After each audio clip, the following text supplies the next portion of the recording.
walking through the fire, shadows on your name.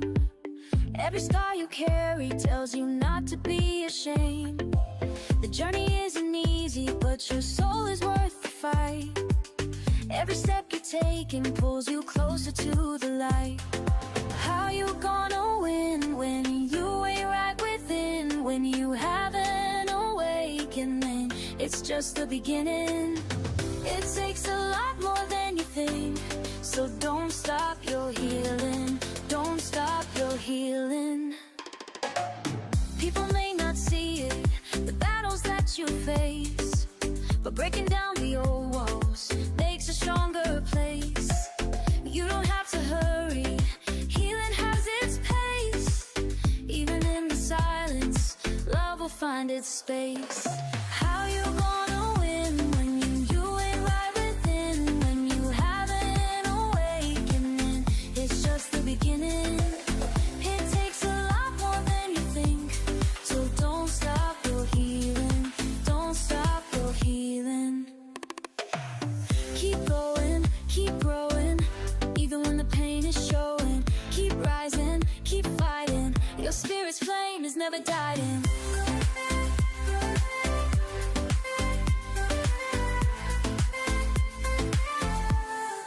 How you gonna win when you ain't right within? When you have an awakening, it's just the beginning. It takes a lot more than you think, so don't stop your healing. Just keep going, keep going.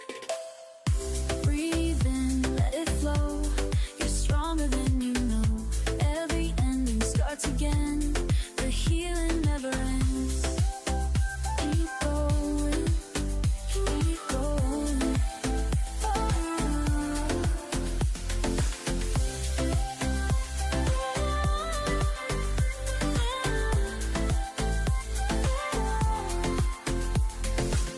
Keep going, keep growing. This is the life you're owning.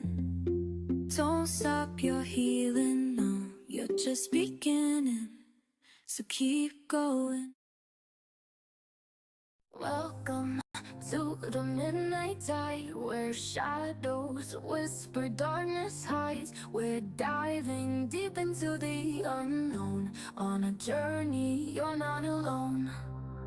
From haunted halls to specters lost, we'll guide you through the eerie frost, with tales that chill and spirits roam. A freaking awesome paranormal show. Ghostly whispers, ancient tomes, mysteries in haunted homes. Brace yourselves, it's time to go. The freaking awesome paranormal show.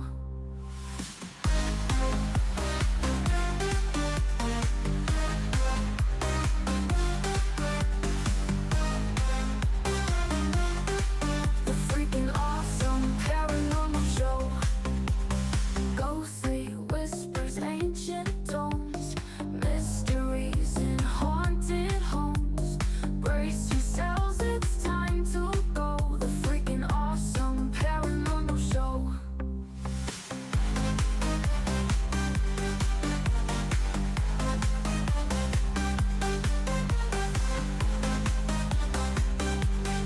The freaking awesome paranormal show.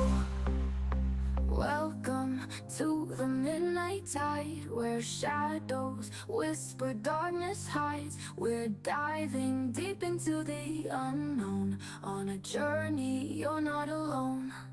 From haunted halls to specters lost, we'll guide you through the eerie frost, with tales that chill and spirits roam. The freaking awesome paranormal show. Ghostly whispers, ancient tomes, mysteries in haunted homes. Brace yourselves, it's time to go. The freaking awesome paranormal show.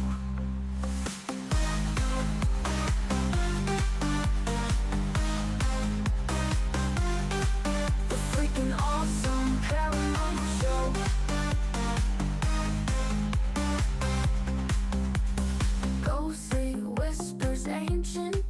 rooms, mysteries in haunted homes. Brace yourselves, it's time to go. The Freakin Awesome Paranormal Show. The engine is still stopped. For launch. GC, go. Guidance, go. Fido, go. Prop, go. GNC, go. Max, go. Eagle, go. Ecom, go. Pending final steps to cabin link check. 3, 2, 1.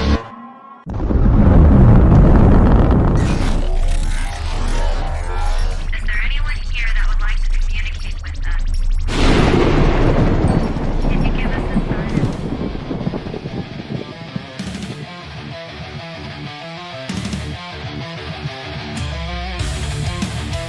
Welcome to the Riff Nation Network, the RNN, putting a slide in your glide and a dip in your hip. Welcome to the mothership, the home of the travelers of the universe.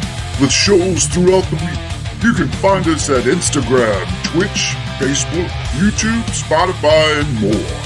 Everything you could want, everything you can need right here, right now. From the paranormal to the supernatural. From comedy to the spiritual. And now, your featured show. Shall we begin?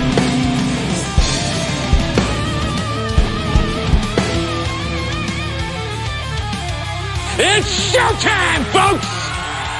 Podcast may contain material that some listeners may find sensitive, offensive, or disturbing. We strive to create respectful and informative content, but topics discussed may include mature themes such as violence, explicit language, or controversial subjects, triggering content including discussions related to mental health, trauma, or other sensitive issues, explicit language. Occasionally, our guests or hosts may use strong language. While we aim to handle these topics with care and empathy, we encourage listeners to exercise discretion. If you find any content distressing, consider skipping or seeking support. Remember that this podcast is not a substitute for professional advice. If you need assistance, please consult a qualified expert.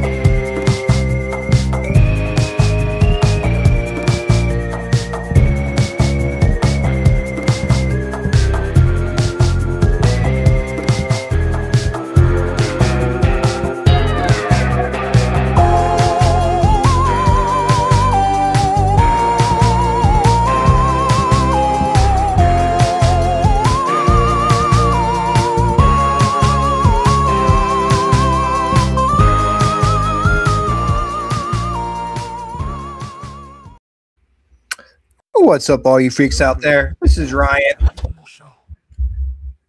And Dana. Our special guest co-host tonight because Rhonda is in Florida right now. And Dana was nice enough to join us tonight on the Freakin Awesome Paranormal Show. How's it going? It's been a day. Oh, has it been a day? You know what? It's been a day for me too. I feel like I don't know. You ever have one of those days where it's like you're doing so much, but you feel like you haven't done anything at all? Like you feel like you've accomplished absolutely everything and nothing at the same time? Yeah, that's pretty much every day of my life, but yeah. That was my day today. So, just like, my team lead is out right now. And, so additional responsibilities have been dispersed amongst the team. It was my job today to do one of those additional responsibilities. And, that knocked me through a loop because it was the first time I ever did it. And I needed time, which wasn't necessarily allowed in the situation that we were in today. And it was just crazy. It was just like so getting slammed with so much back to back while I'm trying to do something I've never done before. And It's then I tough. wound up staying an hour late just to make sure that my responsibilities that were assigned to me prior, that are scheduled for me to do certain days of the week, were taken care of. And it was just insanity. So you had to do that plus the stuff that you were supposed to be doing anyways. Well, yeah, because we're a team, so we're going to Yeah, help out when yeah. someone else is on vacation and make sure that everything runs smoothly. So, like I said, it was evenly dispersed amongst the team. It's just some of the stuff I'd never done before. So it was like, I need all the time in the world to do this Yeah. because I am crazy psycho obsessive about getting things right. So, and then I felt stressed about that. And then it was just like my normal everyday responsibilities at work.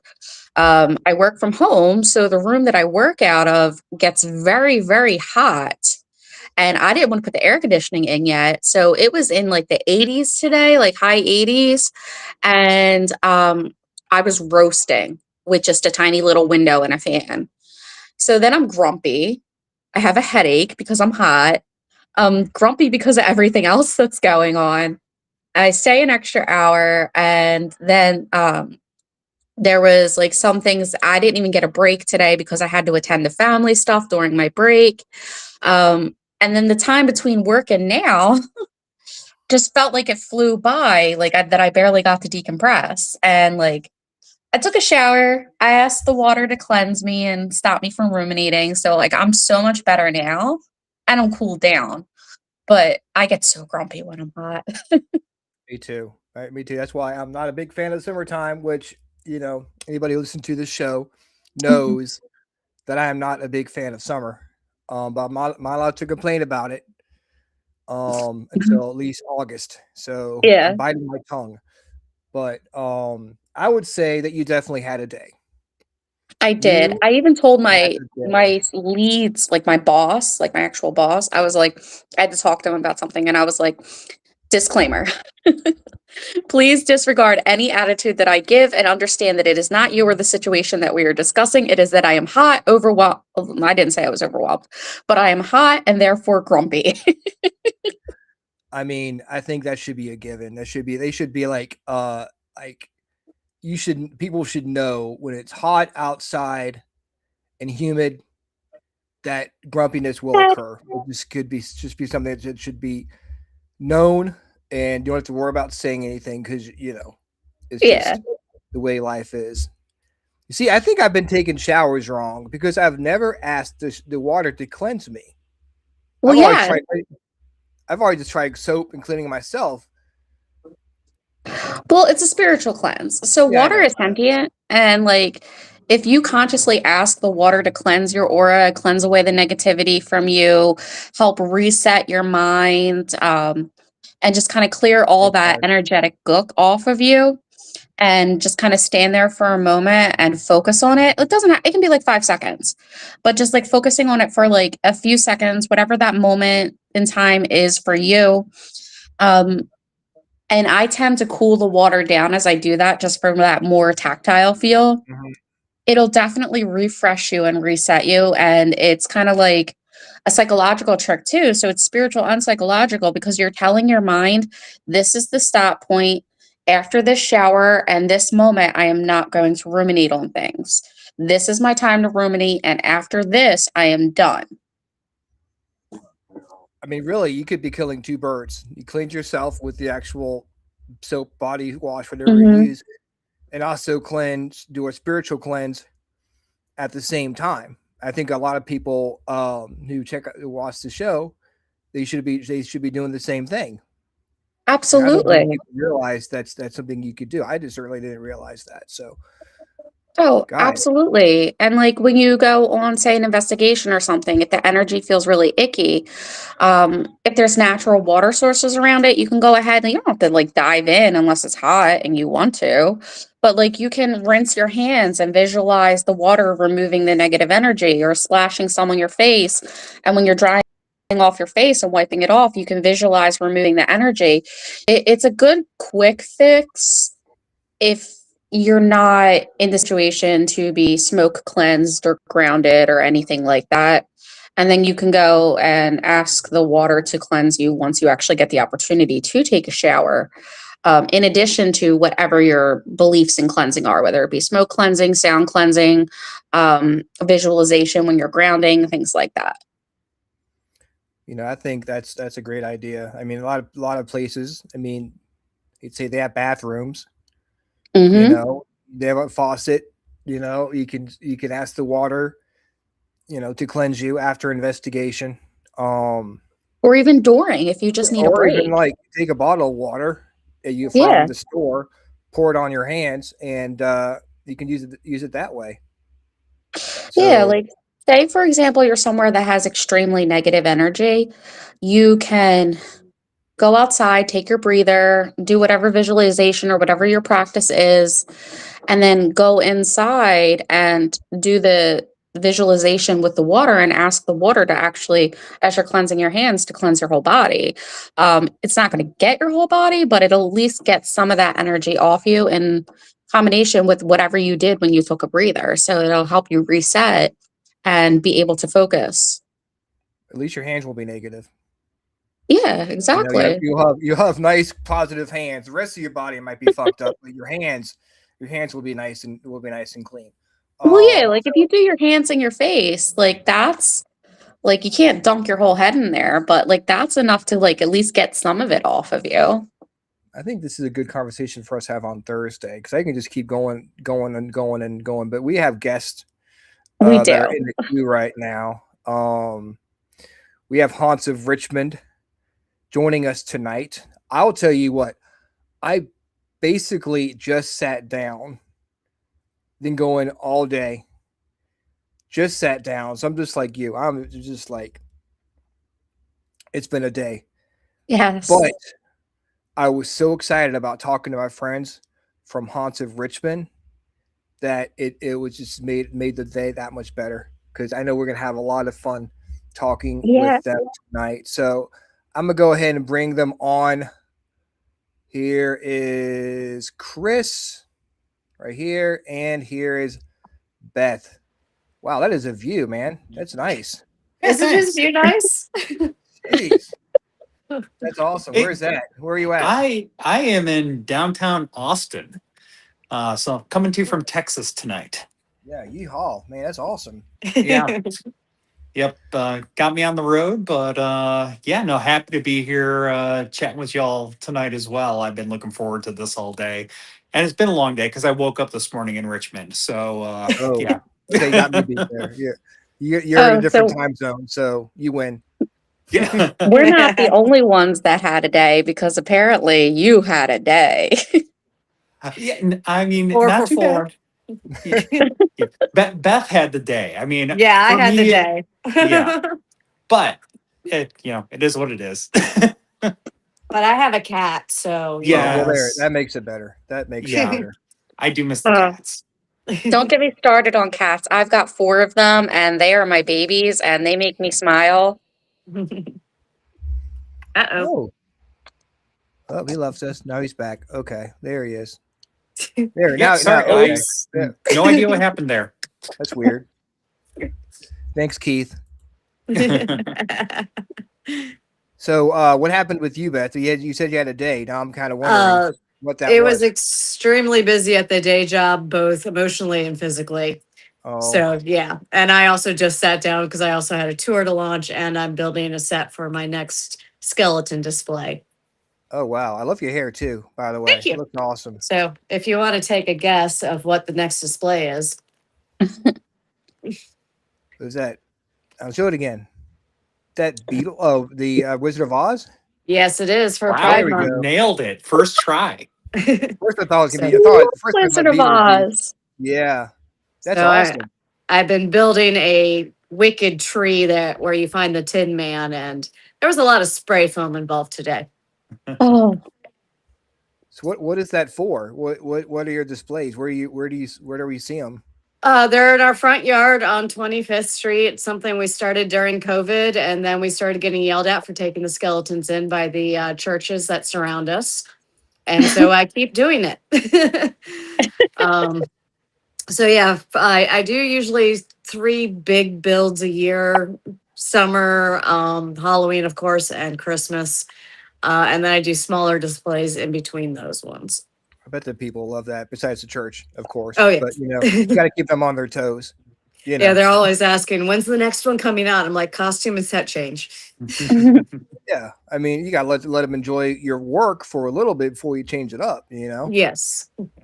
It's a lot of So- fun on Sunday mornings watching them show up for church, and some of them will stop and they'll look and they'll take pictures. That's awesome. People clutching their pearls as they walk by.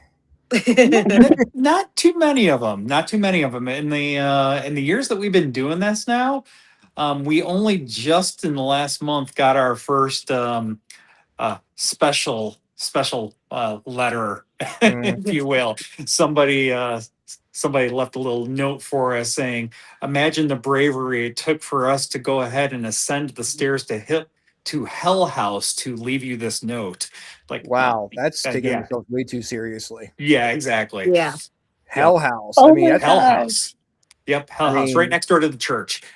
you should. Not the I same find affiliation. that though. hilarious. You need to get a mat that says "Welcome to Hell" or something. Yeah. To Actually, to- we don't quite have that, but we do have like the other ones. We have Wait. the haunted mansion ones. Welcome, foolish mortals. yeah. Yes. And inside we have Hocus Pocus. Oh, look, another glorious morning. Yes, I hate it. I think a lot of people nowadays have a more of a understanding, or I won't say tolerance, but it's just more open mindedness when it comes to the paranormal. When you first started the Haunts of Richmond, do you think how much do you think people's opinions have changed on the paranormal from when you first started to now? I mean, I would say that it's definitely gotten much more mainstream since we started. It in the years since Haunts of Richmond started, even when it started, I think that it was fairly well accepted. There wasn't any kind of backlash saying, "Oh, like the audacity of you doing something Yeah. like this, of sharing ghost stories and whatnot." Mhm. But I would say that it certainly has grown in popularity over the years, and it's something that you can see not just in Richmond, but all across the country. There's ghost local ghost tour companies like ours in hundreds of cities and small towns across the country, and lots of us that just feel privileged to be able to go ahead and share the haunted history of our areas, and then having so many people that are coming to visit us that are interested in hearing what we have to say. So yeah, I'd say we were pretty fortunate to never really have any kind of backlash, but it certainly has again become a little bit more mainstream over the years. Mhm. And how did you get started? You have a background in the paranormal. What made you decide to start this whole experience? I actually started a ghost tour up at my college for a theme house event. And I've always been interested in the spooky. That when we moved to Richmond, one of my co-teachers actually was a guide for Haunts of Richmond. And she said, "Hey, come on my tour." And afterward, she told me we were hiring, and I was hired the next year. Chris came on about 2 years later. And then in 2016, we became the owners of the business. Yeah. So full disclosure, we can't take credit for founding the company, but Beth has been with the company since only after a couple of years into its existence, and I was on the heels a little bit thereafter. But yeah, we've owned the company for a little over a decade now, and yeah, very very fortunate to be in the position that we're in. And as far as my personal background, I mean, yes, I did come in basically kind of on Beth's heels. We were already married and all that at the time. We didn't meet via Haunts of Richmond. And a little bit of a ghost story, which we can get to in just a minute, as to exactly how I got involved with Haunts of Richmond. But growing up, um, to be perfectly clear, I'm not a sensitive by any means. I'm not somebody that sees spirits with my own eyes or hears the whispers with my own ears. I certainly participated in a lot of investigations where things get caught, audio wise, and interesting things get picked up on camera and whatnot. So while I'm not as sensitive in that way, I've always certainly had an interest and an appreciation for the paranormal. I grew up, my parents would take us, my brother and I, to a lot of historic sites. And there was always something like a ghost book or something there. And I grew up reading a lot of those ghost books. I grew up watching spooky movies. So I've always had an appreciation for it. Yeah, stepping in and being able to be a part of Haunts of Richmond now is, again, it's a privilege. It's something that's a lot of fun to be able to share what we do with people. What surprised you the most about owning or running, I guess, a ghost tour? Like, what's something you didn't expect? It's it's a lot of work. It I mean, is. and I'm not going to say I didn't expect it to be a lot of work, but there's even more than I think that what we might have expected out of the gate. And it's all the stuff that goes on behind the scenes. A lot of people from the outside might just look at it and say, "Oh yeah, you just have stuff on the calendar like for a couple hours a night," and that's true. I mean, we offer our tours in the evenings, and it's usually just over a couple of hour period, but there's a lot that goes on behind the scenes, keeping up and running a legal operation, licensed, insured, and everything that goes along with that. It takes up a lot more time than I'd say actually giving the tours themselves does. Unfortunately, but it's just a part of being able to make sure that we can do what we do and do it in a safe and legal manner. So, So Chris handles a lot of the like advertising and business side of things, whereas I'm doing more of the research and the tour preparation and adjustments and updates to our scripts and those types of things. how often, when you get a new story, a new script, how often do you practice a story before you actually put it out on a tour? Quite a few times. We'll read through it, of course, ourselves, but then we'll have the guides look at it to make sure that the flow sounds right. We don't expect them to ever memorize the story verbatim, but to be very well familiar with it, to be able to recite the correct historical facts and those types of things. But for example, like we are working on updating our campus scripts, and we discovered that one of the tours stories that we had on our Phantoms of Franklin script actually belongs on our campus script, because we discovered that there were two Colonel Andersons in Richmond at the same time. Three, actually. Three. Yeah. Yeah. In the early 1900s in Richmond, there were three Colonel Andersons. Two of them went by Colonel A. Anderson, and there were two Anderson houses. And we made a little bit of a mistake in referring to the wrong Anderson house for a long time, because turns out that our source material where we got it from, which was actually the Richmond Times-Dispatch, I think it was in 1968, they got confused by the wrong Colonel A. Anderson. And it wasn't until I really got into the weeds and took another look and cross compared it to a couple of other articles and things like that I realized, like, wait. Times-Dispatch half century ago referred to the wrong Colonel Anderson, and that we in turn have been referring to the wrong one since. So we just have corrected that in like the last month and a half.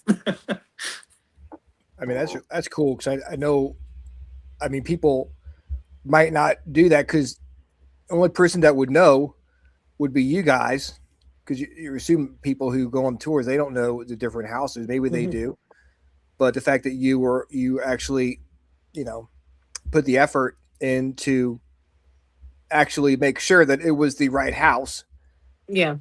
you And know, says a the lot. cool thing is that the house actually still stands. Originally, Oh, we thought the house had been destroyed. Yeah. Oh wow. So the fact that it's now an actual standing house that we can stand in front of and refer to is a lot of fun. Versus the other one, which unfortunately the other Anderson house was torn down, I think about 1970. And it had an interesting, interesting people associated with it, interesting location.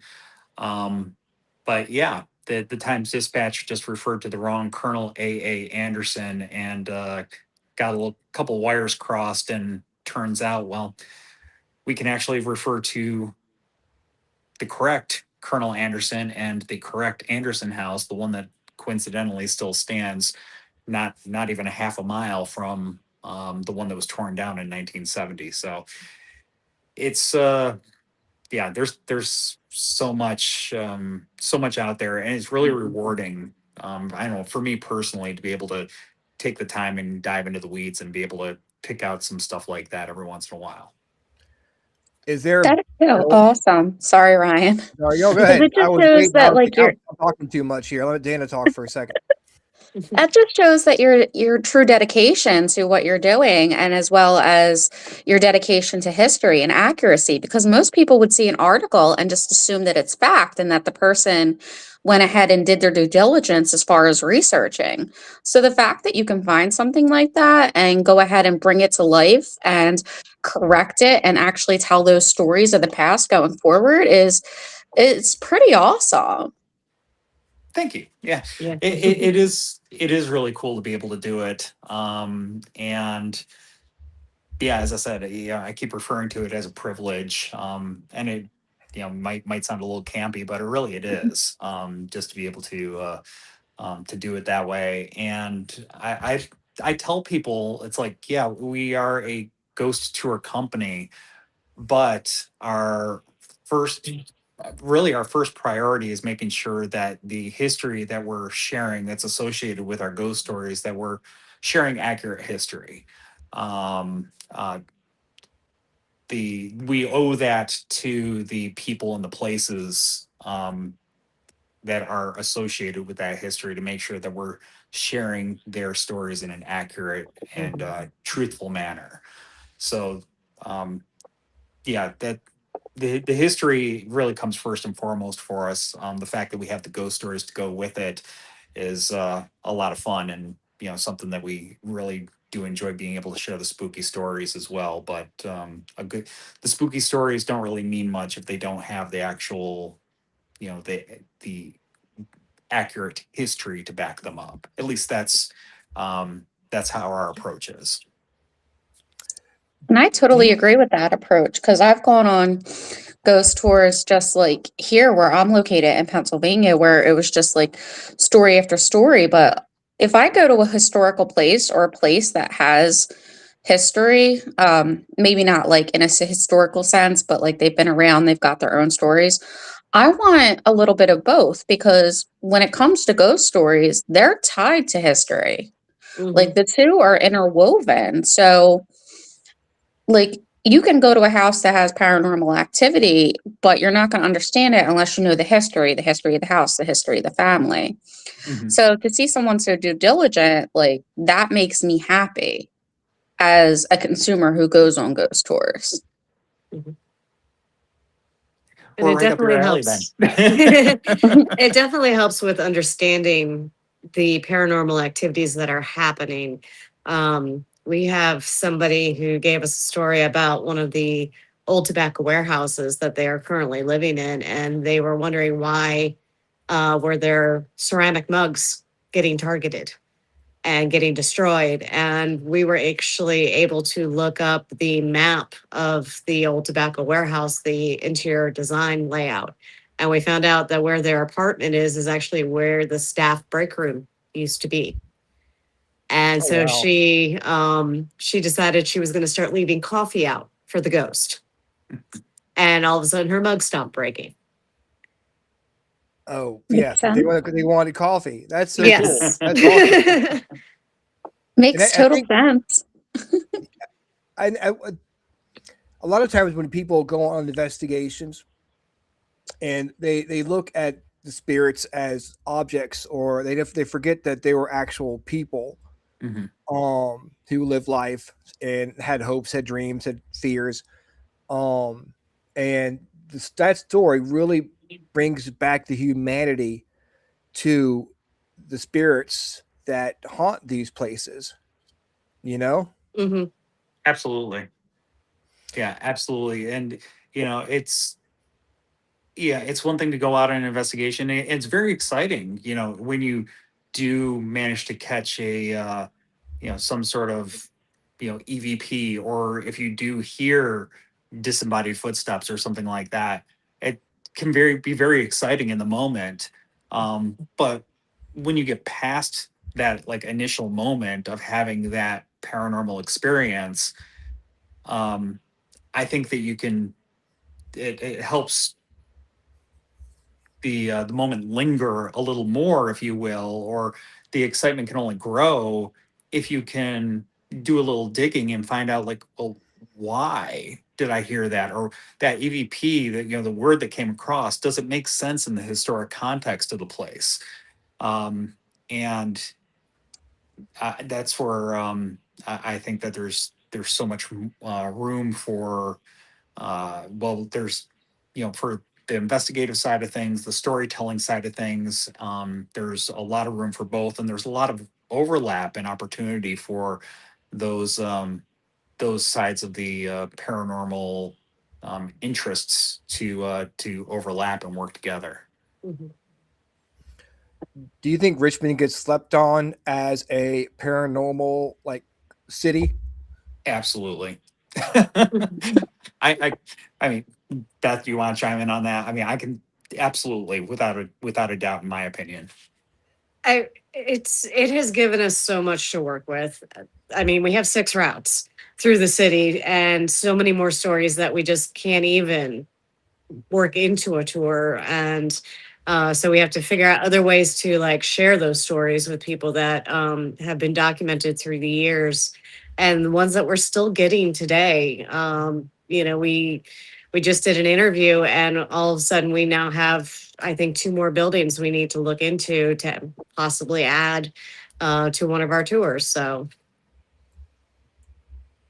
But yeah, there's so much to Richmond. It is one of the oldest established cities in the United States. It was officially established in 1737, and even before that, European settlers had moved in the 1600s, and then the Native Americans had lived on the land for hundreds, if not thousands, of years before that. It's been continuously inhabited for a very, very long time. And also, I think what kind of, I guess you could say, maybe handicaps Richmond a little bit in public perception is the fact that it served as the capital of the Confederacy during the Civil War, which was certainly a very pivotal moment in the city's history. There's no denying that in any way, shape, or form. But people focus on that 4-year period with such intensity that Mhm. so much of the other history gets pushed into the background. mhm. And that, honestly, just it's not fair to the rest of that history. One of the greatest things I think that we are able to do on our tours is be able to shine a light on some of that other history that takes place through the ghost stories that we share. Mhm. Because not all of the ghosts that we have to talk about, they're not all Civil War soldiers. They're not all like from the Victorian era. They span every chapter of Richmond's history.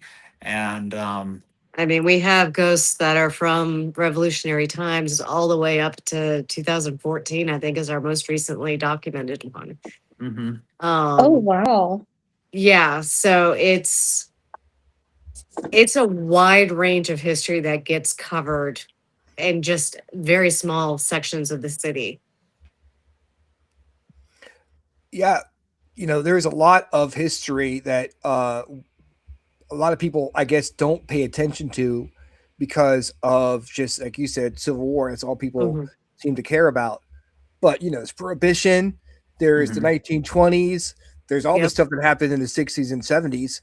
Yep. All Mhm. it's a lot of history that people forget about when it comes to Richmond. I think, of course, you have cities like Charleston and Savannah who were part of the Civil War, but maybe they Mhm. weren't. They weren't the capital, so maybe they don't really get the stigma that Richmond seems to have. Is there a particular building or place that actually surprised you that it was haunted? Ooh, that's a good question. The Federal Reserve, Ooh, both of them.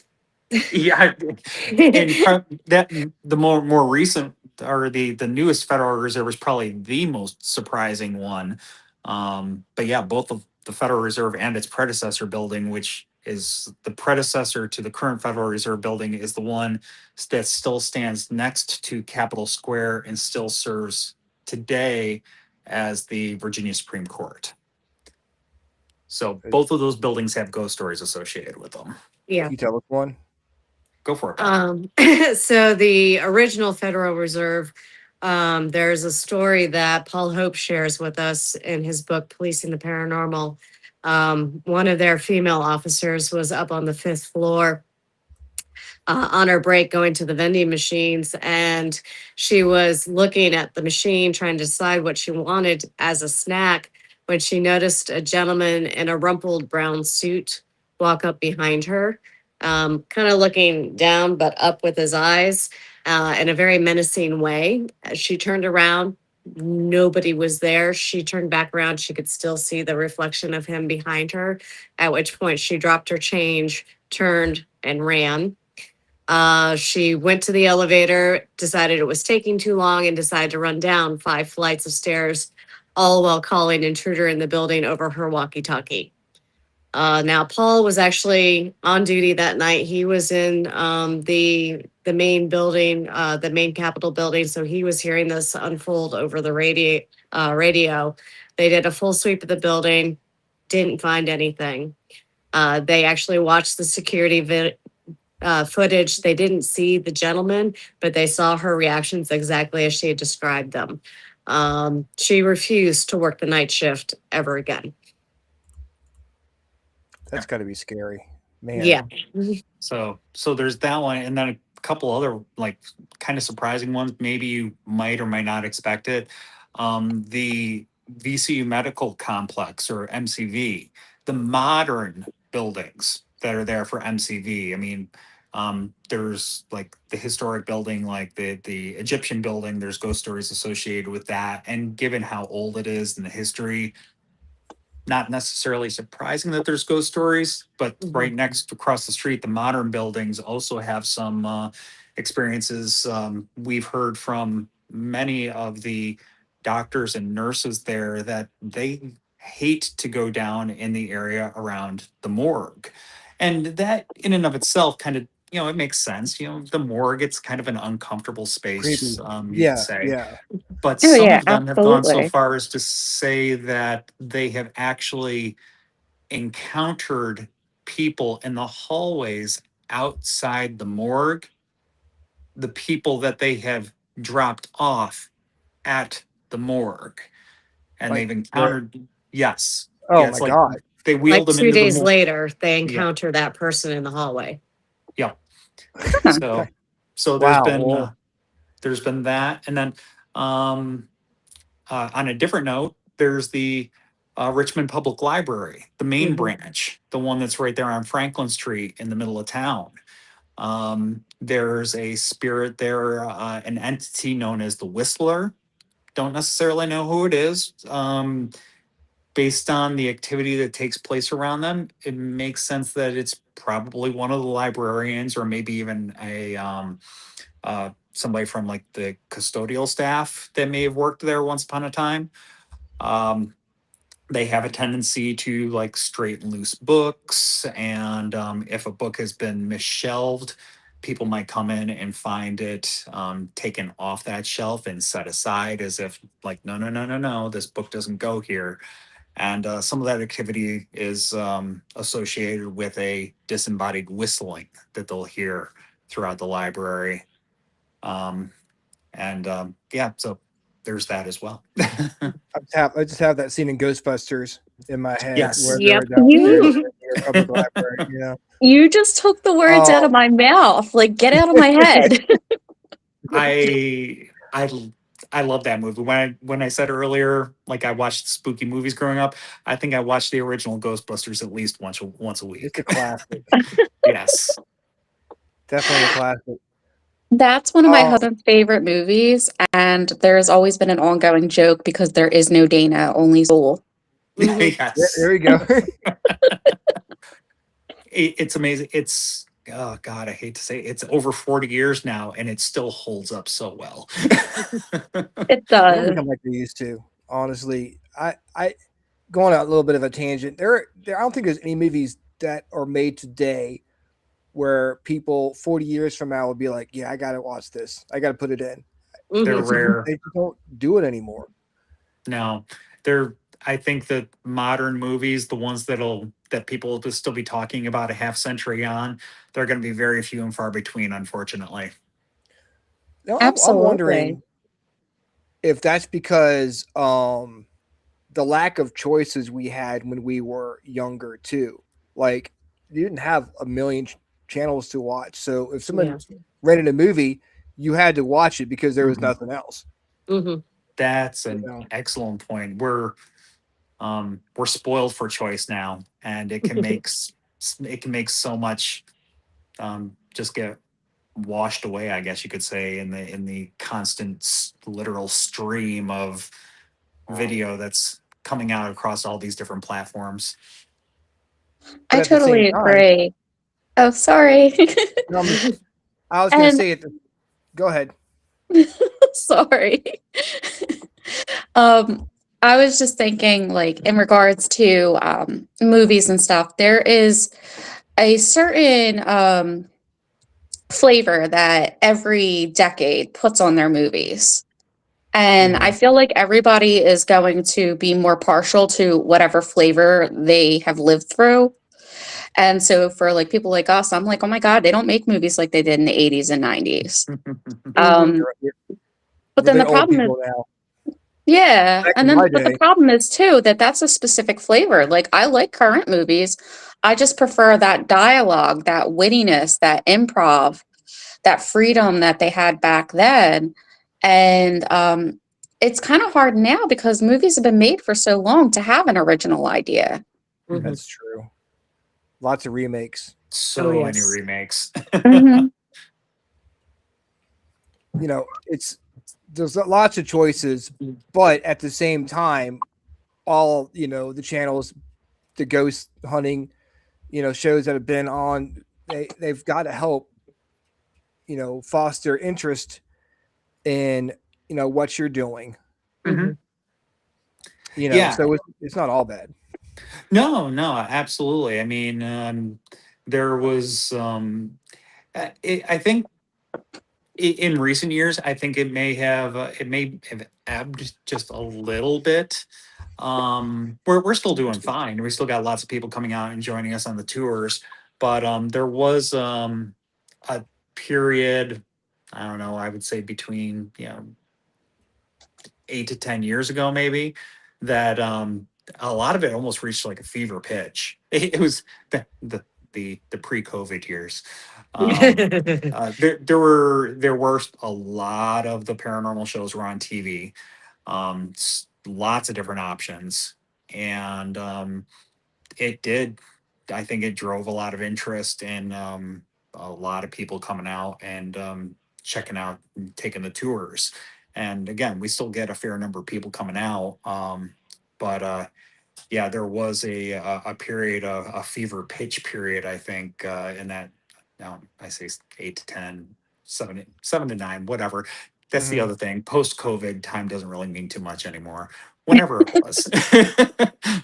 There was before COVID, then after COVID. Yeah, Mhm. You basically. know. Um. Everything after COVID is a blur. It is. Yeah, it really is. You're not wrong. It's like you get in this mindset when you were stuck at home, and now it's just you never really got out of it. hmm You know. How many tours do you guys do? How many different tours do you guys have? So we have 6 different tours in 6 different neighborhoods. Then we do our special events with Patrick Henry Pub and Grill and other partners around. Then we also will partner and just do random storytelling events at like libraries and senior citizen homes, college classes. We'll speak with that sort of thing. Do either of you have a favorite route or but yeah, a favorite route that you prefer, like that has like the stories that just really like pop you or inspire you? Chris really likes Churchill because that's how we found our house. Yeah. I was actually giving the tour and he saw the for sale sign and we were under contract 48 hours later. So but we have a soft spot for it. Yeah, we do. live right there. But I have a soft spot for Shades Inspectors of Court End because it's our most recent tour and it's one that I'm still working on finding more tales and doing more interviews for. Same thing with our Creepy Tales on Campus. That one started as a favor to VCU for their family weekend, and then we grew it from there into a full-fledged tour, and we're still researching on that one as well. Yeah, and it's kind of one of those things. It's that question, like which is your favorite kid? Like maybe you really do have a favorite kid, but you don't really want to admit to having a favorite kid. Not in public anyway. Yeah, but I so while I do have that soft spot for Churchill, there's each of the tours has a very unique personality, both in the nature of the tour itself and then quite literally in some of the people that we wind up talking about on the tours. It's amazing that all 6 of those tour routes, they're basically within a couple miles of one another.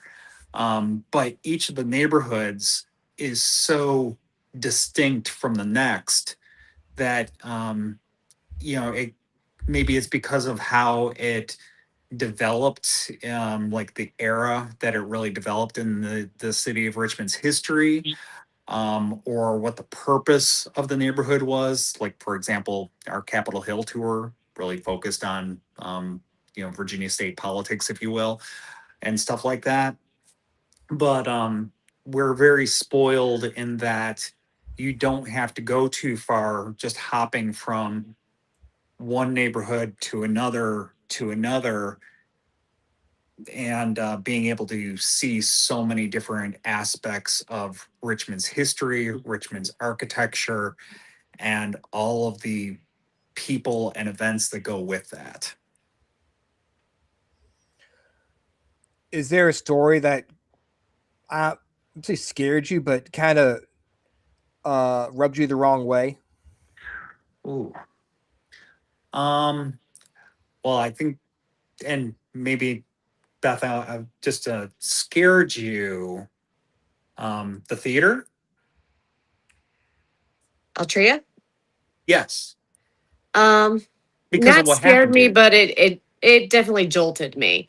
I was actually there for a classroom field trip that I brought my students to, and we ended up going to the third level of the backstage fly area. I got shoved by an unseen hand while we were up there. And the students actually saw a dusty handprint on my back, and we quickly vacated the area. But it was one I was not expecting to get shoved in that space. And definitely was not feeling very safe after that happened. I love the space. I love the theater. There's so many ghost stories there. But there's also some that are very protective of their space. Is there a particular story that when you you're like, oh wow, this story is creepy? Like you walk by the building, you're like, oh, I know I know what happened here, and that's Mhm. not right. We actually do talk about some dark history stories on our Creepy Tales on campus. We talk about the murder of uh, a young lady who was 8 months pregnant by her fiance slash lover. It's one that took place. It was known as a reservoir murder, and it's where the Clark Springs Elementary School is today. But it covers a very dark topic of an unwed woman who was looking to get an abortion, and she was killed by her um, lover slash fiance because he couldn't take the disgrace of having a child out of wedlock with his cousin. And I think another one is just the Egyptian building. Mhm. The history behind the Egyptian building and the resurrectionists, the most famous of which is Old Chris or Chris Baker, who effectively lived in the Egyptian building for most of his life. Um, that's a very grim chapter of Richmond's history. It's one that we feel is very important for it to be told. Uh, but it can be a difficult subject to talk about because there are very distinct racial tones to it, in that most of the bodies that were snatched were those of African American individuals. It was simply easier to steal their bodies at that point in time. Um, and the fact that all of this was going on, effectively desecration of graves, and this was happening in the name of medical advancement, um, and all under the guise as well of a respected medical institution. It's a very grim chapter of, um, you know, certainly MCV's history. And it's at the same time, it's not unique to MCV. It's a chapter of medical history that repeated time and again across the country and even around the world. But going and being able to see it in our own backyard, with the Egyptian building there and knowing what happened there, is certainly can be a very difficult and sometimes uncomfortable topic to talk about. But again, it's important that that it gets told so that people can learn and remember what happened. It's really disturbing, that part of our history, but at the same time, it makes you wonder how far setback we would be if stuff like that didn't happen, which is bad to talk about, but it's It's it's unfortunate part of our constant history for balance. sure. Yeah. Yeah. Mhm. I'm not trying to push and pull. like, oh, that's good or Very whatever. important. It's very important to talk about these things too, because if we don't actually recognize and look at the darker parts of our past, then we're doomed to repeat them. So we do need to be respectful, but yet bring these situations to light, because otherwise it's just going to happen again with a different face on it. Yes, absolutely. Absolutely. Do you have any good stories from the Science Museum? Actually, well, not that I'm aware of, Beth. I can tell you there's something there, but I don't have a story. I get followed every time I go there. Well, now I want to go there. I mean, it's a really cool building. It was an old train station, so I figured there's got to be some spirits there, just leftover spirits from all the people that were there. It's got to be some residual energy out there for sure. Yeah, and a lot of train stations, or you could even say airports, hotels, places of transit that see You know, thousands and thousands of people come and go every year. There's almost inevitably something residual that gets left behind. And that, when it comes to precisely with what we do exactly, that can get a little challenging sometimes, just because so many people have come and gone that it's not surprising that there's activity, but knowing who or why that activity is taking place can be really challenging to try and pin down. So it can, yeah, it makes it a little more difficult with the, I guess you could say the storytelling aspect of it. Doesn't make it any less fascinating. It's just something a bit more challenging for us. Yeah, that makes sense. We're getting kind of close to the end here. I want to give you guys a chance to talk about how people can get in touch with you, or how people can, get tickets for tours, and what tours are, going on when. But before we go, I do want to ask you if you have one good story, one more story that you would like to share with us. Sure. I alluded to it once already, how I actually got involved with Haunts of Richmond. It wasn't just because I was married to Beth, and how I actually got involved was Beth was going down, giving tours. At that point in time, there was really just two tours. There was Shockoe Bottom and Capitol Hill. And oftentimes when she was giving the Shockoe Bottom tour, I would come down, and sometimes I'd walk on the tour, but more often than not, I'd wind up at one of the local bars, just kind of hanging out for a little bit, having a beer or two. And Beth would wrap up her tour and come back, and I'd pay the tab and find that for whatever she'd earned, I'd pretty much drank most of it away. Yep. But, and, this was at a time when we had an official partnership with the Poe Museum, where we had the opportunity to go in and start the tours inside the Poe Museum. That relationship, we're still on good terms with the museum, to be very clear, good terms with them, but they found other much more profitable ways to spend their evenings at the museum other than opening the doors for us, and so amicably parted ways a while ago.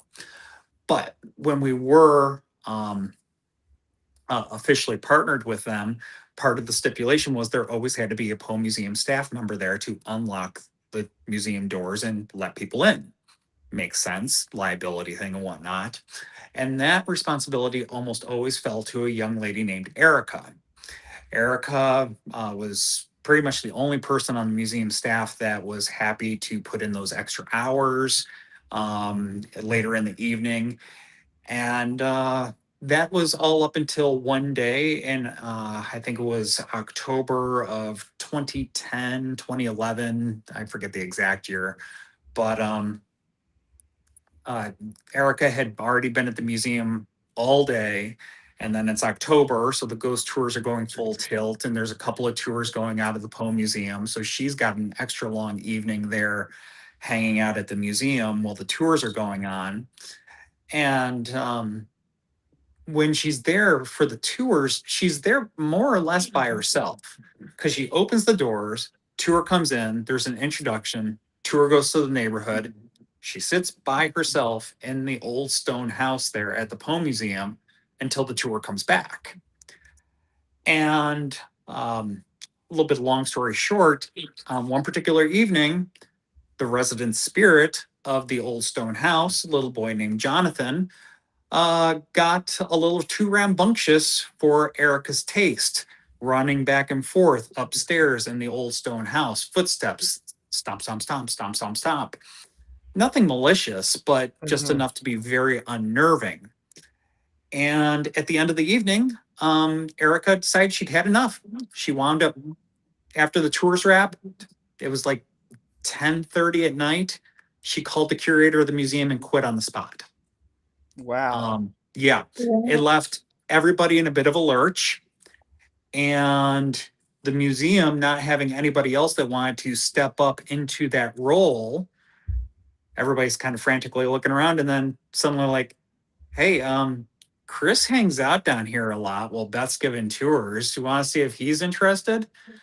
So my beginnings with Haunts of Richmond, I was actually officially hired by the Poe Museum to be the Poe Museum staff member to open the museum for the tours in the evening. And I did that for a couple of years. And again, when Haunts of Richmond and the museum amicably parted ways, as far as the business relationship went, I stuck with Haunts of Richmond, continued on with like hosting duties and stuff like that. Well, here I am still doing it to this day. So yeah, that's kind of how I ultimately got wrapped into this. I can thank Jonathan at the Old Stone House down there at the Poe Museum. Was Erica aware of the spiritual like ghosts, or it was just Yes, she was aware, Okay. and Jonathan had just pushed her to her point. Oh, I got you. Yep. Well, we all have our, that's enough. Our breaking point, I guess, when it comes to stuff like that. Can you tell us really quick before about your podcast? Beth? Okay, so we actually started them when COVID hit, and I had nothing to do. But we are on Facebook Live every other Monday, and then we transfer everything over to our YouTube page afterwards. So we have over 100 videos on there now that you can Over 150. yeah that you can definitely catch up on, and it allows us to go outside of the Richmond and Virginia area with our ghost storytelling. So we get to have a lot of fun with that.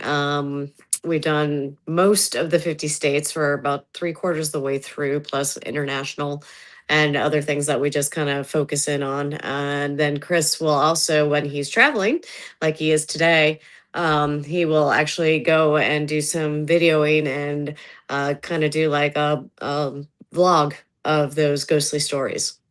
Yep, some short form stuff for more aimed for like TikTok and Reels. So I do have something that I will be putting together here for Austin. I don't honestly, I still actually have a couple of things in the queue from our last trip that I still have to put together and issue. So what I video here, it might be a couple of weeks before it comes out, but yeah, some of the short form stuff. Stuff from our travels. Occasionally, I'll throw in something from in Richmond as well, and other little funny little things here and there. The kind of stuff that you find on TikTok and stuff like that. So we have the long form stuff that you can find in the video section of our YouTube page. You can join us live, as Beth said, on Facebook every couple of weeks, roughly. We put together event postings for that, so you can check that out on our Facebook page.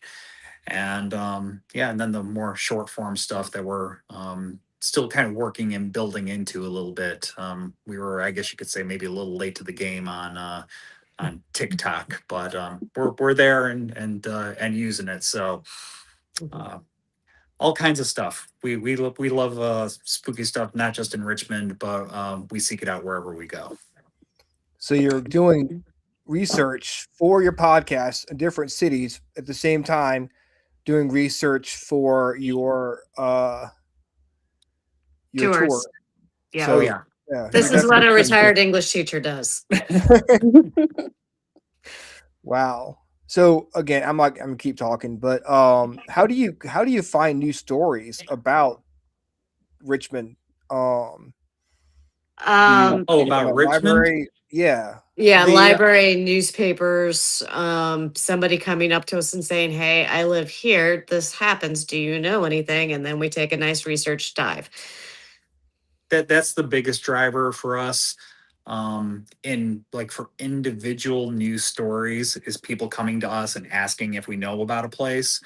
But like we're not currently developing any new tour routes, but the Spectres and Shades of Court End one that we did, our newest one that we I guess, gosh, what were we, almost 4 3 years years into ago. that now? Yeah. It's been a few years, but I know we did a lot of legwork diving into newspaper archives and the like, to get a good backbone for the tour, and then also being able to kind of flesh it out with more modern things, stories that people have come to us with um, after launching the tour. Like, for example, what I told you about the modern MCV hospital.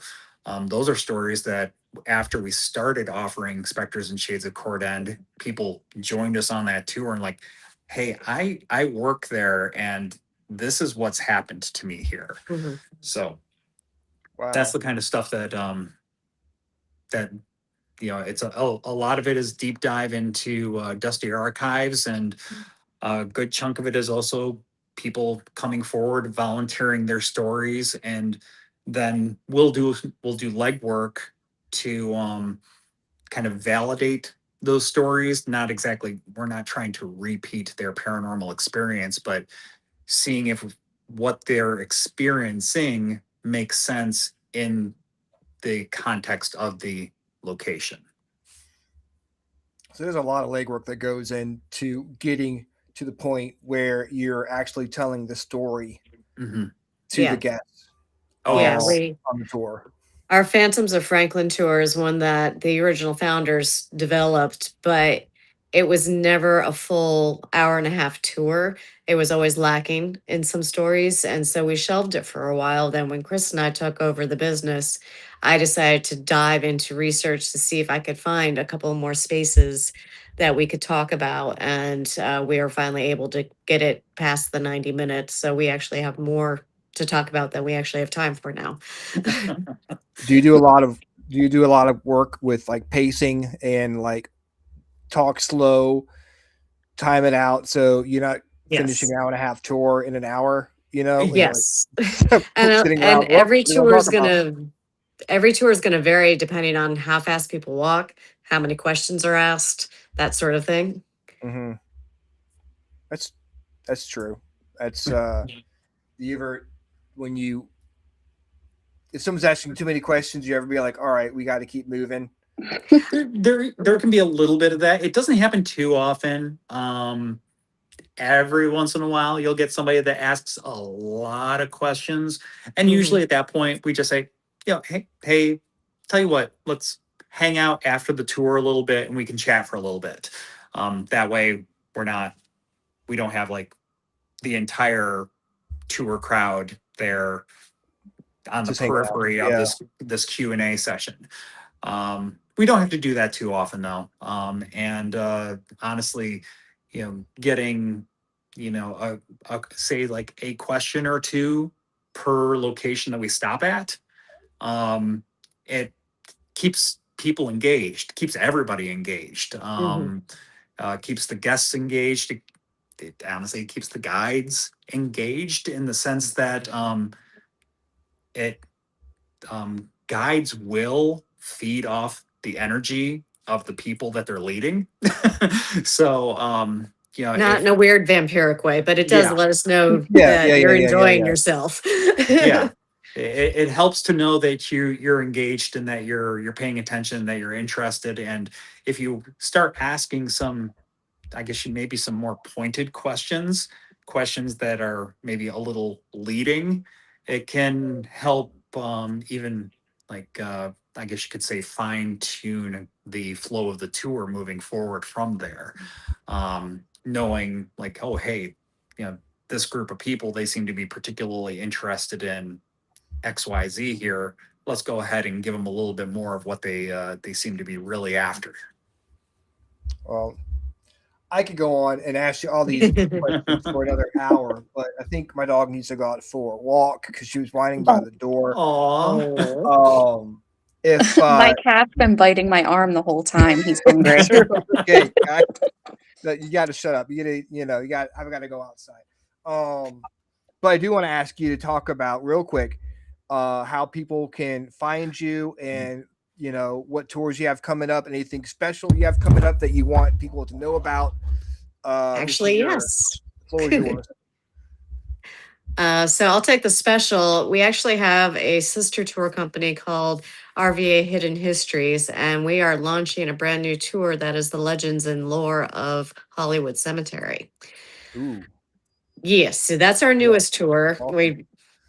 And our first run of that's actually going to be 9 a.m. on May 2nd. It's a Saturday morning, and tickets are now available for that on RVA Hidden Histories website. That's Chris, awesome.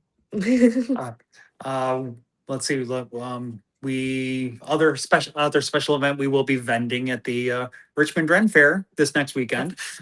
So we're looking forward to that. But other than that, the main things that we got going on right now is just the tours. Tours are available most nights through the year. Like earlier this evening, Beth got one of our Creepy Tales on Campus tours. One of our guides is out running that. So we got the tours most nights through the year. People can find tour tickets at hauntsofrichmond.com. So yeah, just look us up, Haunts of Richmond, and you can find whatever we got on the tour calendar coming up. And for other stuff, keep up with us on social media. Very active on Facebook, on Instagram, as far as like what we have coming up event wise. Those are probably the best platforms for what we have coming up. And if you just like other spooky stories and stuff like that, our TikTok and YouTube platforms are good places to go and check that out as well. So yeah. Wow. And those platforms, depending on the platform, sometimes it's just Haunts of Richmond.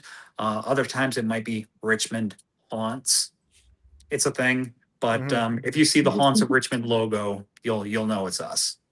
Awesome. Well, guys, thank you so much for joining us tonight. Like I said, I could go on for another hour talking to you. So I think we need to have you back on. It's been too long. It's been too long. I can't remember the last time that. Yeah, it's not the first time we've done this, but it's been quite a while since the last time we've done this. So I'm glad that we got to do this again. Me too. We don't need to wait so long again. We'll definitely have you guys back on very soon. Dana, thank you very much for joining us tonight, helping me out tonight. Really appreciate you coming on. Not a problem. And if you thinking, oh my gosh, I'm going to miss Dana so much, don't worry. She's coming back with me on Thursday night on TikTok. She's going to be giving live tarot card readings on the Freakin Awesome Paranormal Show TikTok page. So if you guys want tarot card readings, you can join us on Thursday at 9:00 p.m. on the Freakin Awesome Paranormal Show TikTok page. Guys, thank you so much. And we will be back Thursday night. Same freaking awesome time. Same freaking awesome show. Exactly, guys. See you later. Bye. Bye. Thanks, y'all.